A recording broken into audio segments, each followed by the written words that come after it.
Hello, lovely.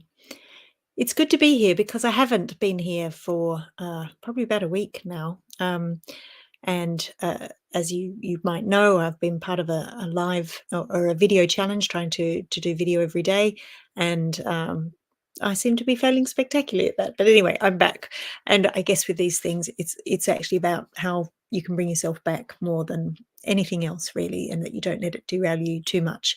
Part of the reason has been because there's been some issues with live streaming on LinkedIn. You might be watching this on Facebook or YouTube, but on LinkedIn, it's been cutting me off at the beginning and the end.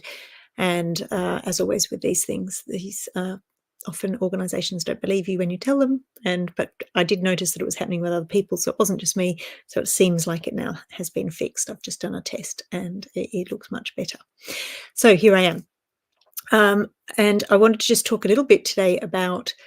So I'm doing some. I have been doing some training through the coaching school that I trained at, in terms of helping me understand more about neurodiversity and how that might show up in my coaching and how I can support people in my coaching who are maybe neurodivergent, and so make sure I'm, have as deep an understanding as I can, as to what's important for them when coaching. And what it's done, it really is, it's just reminded me of how different we all are.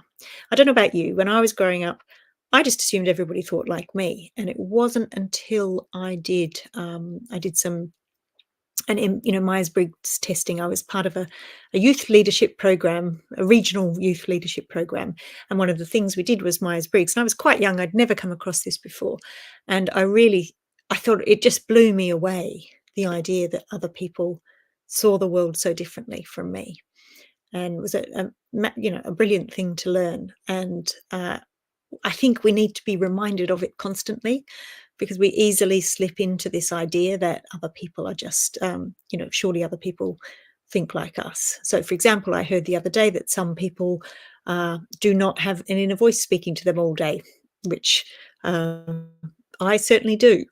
And I don't know about you, but most people I've come across seem to express that they have this voice that sits with them all day, telling you what to do next, telling you it's time for a cup of tea, whatever it is. So it was fascinating to me to realize that that's not the case for everyone. Some people see things in pictures, some people have silence. That might be quite a blessing to have silence. And something else on this topic that I would encourage you to have a look at is, there is a book called, let me just check that I get the title correct, it's called Super Senses by Emma Young. And it's all about our senses. And if, like me, you were brought up to believe we had 5 senses, this is not true. We actually have 32.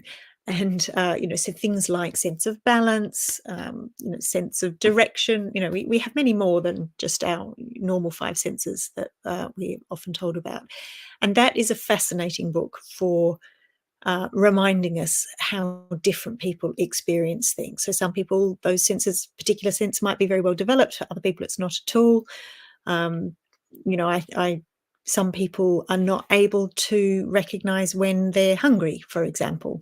So that sense, and I can't remember the correct word for it, that sense of knowing your sort of what's going on for you inside is less developed. So I think it's just really important for us to be constantly reminded, and I think we are much more conscious of the neurodivergence that exists in the world. And we just need to understand that more and be much more. So, for example, when I go into run a workshop now, I will make it clear to people in the workshop that if people have specific needs, then they're welcome to let me know about it, or if they need to do certain things to look after themselves. If some people with ADHD might just need to get up and walk around the room at a certain point. Some people might need to use a fidget tool, or different things. And 5-10 years ago, I would not have been conscious of that at all. And I love the way that we're developing and learning more about what it is that other people in our world might need, and making not being so centric on one specific dominant way that the world is run. We do know that the world's been pretty much set up for extroverts, so now hopefully there is a bit more emphasis on making sure we hear the voices of introverts, for example. So hopefully I have a better understanding of neurodivergence, much more to learn, much more to put into practice, but a very, very good reminder that we can't make any assumptions about what other people are thinking or feeling or what they need, uh, especially if we have quite strong opinions about those kinds of things. So recommend the book Super Senses if you'd also like to learn a bit more about all the other ways that people might think a little bit differently than we do, or I do, or you do, or the person next door does. All very different. But as I said, lots more to learn around that area. Have a lovely rest of the afternoon.